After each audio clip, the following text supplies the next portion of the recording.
दोस्तों, इस चैनल पे हम लोग इमिग्रेशन से रिलेटेड काफ़ी कुछ इन्फॉर्मेशन डिस्कस करते रहते हैं। खासकर कनाडा की, ऑस्ट्रेलिया की इमिग्रेशन हो या फिर जर्मनी अपॉर्चुनिटी कार्ड हो, सब कुछ हम आपके सामने क्लियर वे में एक्सप्लेन करने की कोशिश करते हैं। तो ये वीडियो आपके लिए बहुत इंपॉर्टेंट है अगर आप कनाडा की परमानेंट रेजिडेंसी वीज़ा अप्लाई करना चाह रहे हो, खासकर एक्सप्रेस एंट्री के थ्रू।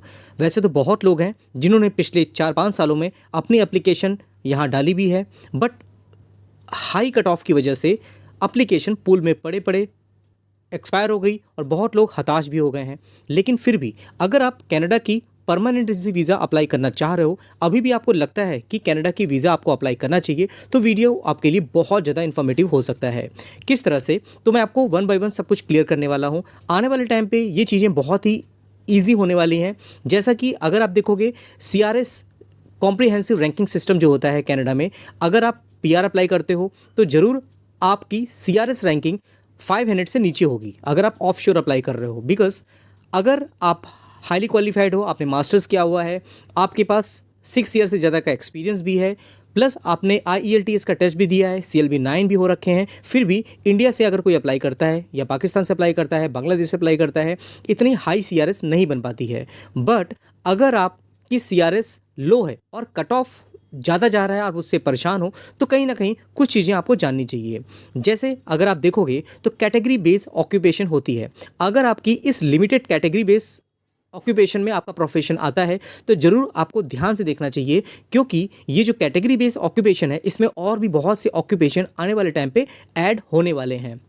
खासकर अगर आप प्रीवियस कट ऑफ देखते हो तो वहाँ पर गवर्नमेंट का जो फोकस है वो क्रीमी लेयर पर ज़्यादा देखने को मिलता है, जैसे उनको रिक्वायरमेंट है। जैसे फ्रेंच लैंग्वेज प्रोफिशिएंसी की बात करते हैं, अगर आप प्रोफिशिएंट हो फ्रेंच लैंग्वेज में तो कहीं ना कहीं CRS कट ऑफ देखोगे तो 8481 यहाँ देखने को मिल रहा है। इवन अगर आप देखोगे हेल्थ केयर सोशल सर्विस की बात करते हैं, यहाँ पे भी जो CRS है वो 475 आपको देखने को मिल रहा है।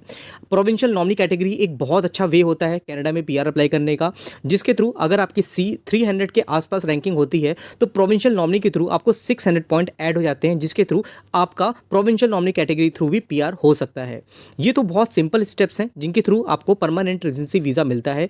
खासकर अगर आप देखोगे जो लोग कनाडा में रहते हैं वो लोग कैनेडियन एक्सपीरियंस क्लास के थ्रू अप्लाई करते हैं, उनके पास कनाडा का एक्सपीरियंस होता है। बट ऑफशोर भी अगर अप्लाई करते हो तो उसके लिए भी आपके सामने काफ़ी ऑप्शंस अवेलेबल हैं। ये तो दोस्तों फ्रेंच प्रोफेशन के ऊपर। हेल्थ केयर में अगर आपका प्रोफेशन है, उसके अलावा आप देखोगे अगर हम कैटेगरी बेस्ड ऑक्यूपेशन की बात करें, जिसमें रिसेंट में गवर्नमेंट ने ऐड किया था एजुकेशन ऑक्यूपेशन, इसमें भी 479 का कट ऑफ जाता हुआ दिख रहा है। अब बहुत लोग मुझसे पूछेंगे मेरा ऑक्यूपेशन तो इसमें आता नहीं है, तो हमें क्या अप्लाई करना चाहिए? तो ज़रूर आपको अपनी एप्लीकेशन को प्रिपेयर करके रखना चाहिए, क्योंकि बहुत सी ऐसी ऑक्यूपेशन है जिनकी रिक्वायरमेंट अलग अलग प्रोविंसेस हैं कनाडा की जहाँ पर होती है, और उसके बेसिस पे category based occupation government launch कर रही है और बहुत सी ऑक्यूपेशन को उसमें ऐड भी कर रही है। अभी के टाइम पे अगर आप देखोगे कट ऑफ आपको हाई देखने को मिल रहे हैं, लेकिन कुछ फ्रेंच प्रोफेशंस हैं, कुछ कैटेगरी बेस्ड ऑक्यूपेशन ऐसी हैं जहाँ पे आपको ये जो कट ऑफ है 500 के नीचे आपको देखने को मिल रहा है। अब आप चाहो तो यहाँ पे चेक कर सकते हो, इसमें एजुकेशन है, एग्रीकल्चर है, ट्रेड है, साइंस टेक्नोलॉजी STEM की बात करते हैं, अगर आप IT प्रोफेशनल हो, आप इंजीनियर्स बैकग्राउंड है, मैथमेटिशियन हो, आप हेल्थ केयर है, तो आप जरूर इसमें अप्लाई कर सकते हो। इसमें हताश होने वाली कोई बात नहीं है। अगर आपका इन कैटेगरी में ऑक्यूपेशन आता है तो जरूर आपका जो CRS है इसके आसपास बनेगा। अगर आपके पास मास्टर्स है, आपके पास बैचलर डिग्री, आप CLB 9 लाते हो, और बहुत सी अलग अलग चीज़ें होती हैं जो नेक्स्ट वीडियो में मैं कवर करने वाला हूं, जिसके थ्रू आप अपने 67 पॉइंट कैसे कैलकुलेट कर सकते हो, CRS रैंकिंग कैसे बना सकते हो, सब कुछ आने वाली वीडियोज़ में आपको मिल जाएगा। अब एक और क्वेश्चन आपके माइंड में आता है कि अभी तो ये आपको कट ऑफ देखने को मिल रहा है, ये ऑक्यूपेशन जो देखने को मिल रही कैटेगरी बेस, इसमें और कौन सी ऑक्यूपेशन ऐड हो सकती है? तो अभी के टाइम पे 2026 तक की बात करते हैं तो गवर्नमेंट नए नए प्रोग्राम को लॉन्च करती रहती है, नए इन्फॉर्मेशन हमें आते हुए दिखते रहते हैं।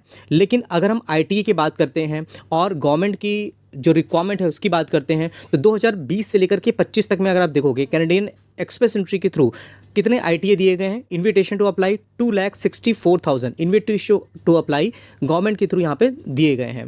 2020 में ये 1,07,000 था। 2025 की बात करते हैं तो ये आपको ITA 49,403 देखने को मिल रहे हैं, जो कि बहुत ही ज़्यादा कम है। अभी और भी ज़्यादा रिक्वायरमेंट गवर्नमेंट को देखने को मिल रही है, तो आने वाले टाइम पे हम और भी ITA एक्सपेक्ट कर सकते हैं। अब 49,403 जो ITA दिए गए हैं उसमें किस किस कैटेगरी में दिए गए हैं, तो आप देखोगे PNP ड्रॉ के थ्रू 6,000 ITA इशू किए गए हैं। CEC ड्रॉ के थ्रू 18,850 ITA दिए गए हैं। वहीं अगर आप देखते हो फ्रेंच प्रोफिशिएंसी की बात करते हैं तो 18,500 ITA दिए गए हैं। वही हेल्थ केयर की बात करते हैं तो लगभग 5,000 ITA यहाँ पे इशू किए गए हैं। ये सब मैं आपको कहाँ से बता रहा हूँ, ये सब आपको नॉर्मल CIC की वेबसाइट में देखने को मिल जाएगा। अब 2026 तक की बात करते हैं, क्योंकि परमानेंट रेजिडेंसी वीज़ा कोई शॉर्टकट वे नहीं होता है। कहीं ना कहीं आपको वेट भी करना पड़ता है, आपको अपनी एप्लीकेशन को प्रिपरेशन भी करना पड़ता है। क्यों? क्योंकि आपको IELTS का एग्ज़ाम देना पड़ेगा। CLB 9 अगर आपके आ जाते हैं तो आपको एप्लीकेशन और भी ज़्यादा स्ट्रांग हो जाती है, प्रोबेबिलिटी हाई हो जाती है। तो आप चाहो तो IELTS का एग्ज़ाम देके रख सकते हो, क्योंकि IELTS की वैलिडिटी 2 साल की होती है। अब 2026 की बात करते हैं तो कुछ अलग category based occupation government launch कर सकती है, जैसे जिसमें हम अगर बात करें यहाँ पर तो लीडरशिप, जो मैनेजमेंट का अगर आपको एक्सपीरियंस है, मैनेजर लेवल का एक्सपीरियंस है, तो कहीं ना कहीं सीनियर मैनेजर प्रोफाइल आपकी है, तो गवर्नमेंट का प्लान ये है कि न्यू कैटेगरी बेस्ड जो ऑक्यूपेशन है उसमें सीनियर मैनेजर प्रोफाइल जो है वो ऐड हो सकती है। उसके अलावा हम बात करते हैं रिसर्च की। रिसर्च अगर आपका प्रोफेशन है, साइंटिस्ट हो आप, तो कहीं ना कहीं आपके लिए ऑप्शन ओपन हो सकता है। तो कौन हो गया? सीनियर मैनेजर हो गए हैं, रिसर्च और साइंटिस्ट हो गए हैं। और उसके अलावा अगर बात करते हैं, अगर आपका प्रोफेशन डिफेंस रिलेटेड है, आप आर्म फोर्स में जॉब कर चुके हो, और यहाँ देखोगे सिक्योरिटी एंड डिफेंस में रिलेटेड ये भी ऑक्यूपेशन हमें कैटेगरी बेस्ड ऑक्यूपेशन में ऐड होता हुआ दिख सकता है। तो ये 3 प्रोफेशन में अगर आपका ऑक्यूपेशन है तो कहीं ना कहीं आपके लिए बहुत अच्छी सिचुएशन बन सकती है आने वाले टाइम पे। तो आपको देर नहीं करना चाहिए।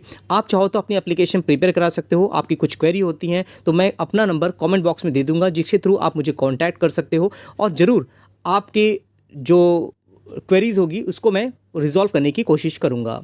तो ठीक दोस्तों, आई होप ये वीडियो आपके लिए हेल्पफुल हुआ होगा। कौन सी ऑक्यूपेशन है जिसमें आप जॉब करते हो, मुझे कमेंट बॉक्स में जरूर लिखिएगा। आपकी कुछ और भी क्वेरीज होती हैं तो मुझे आप कमेंट बॉक्स में लिख सकते हो। तो वीडियो को लाइक करिए, शेयर करिए, सब्सक्राइब करिए। फिर मिलते हैं नेक्स्ट वीडियो में, तब तक के लिए थैंक यू।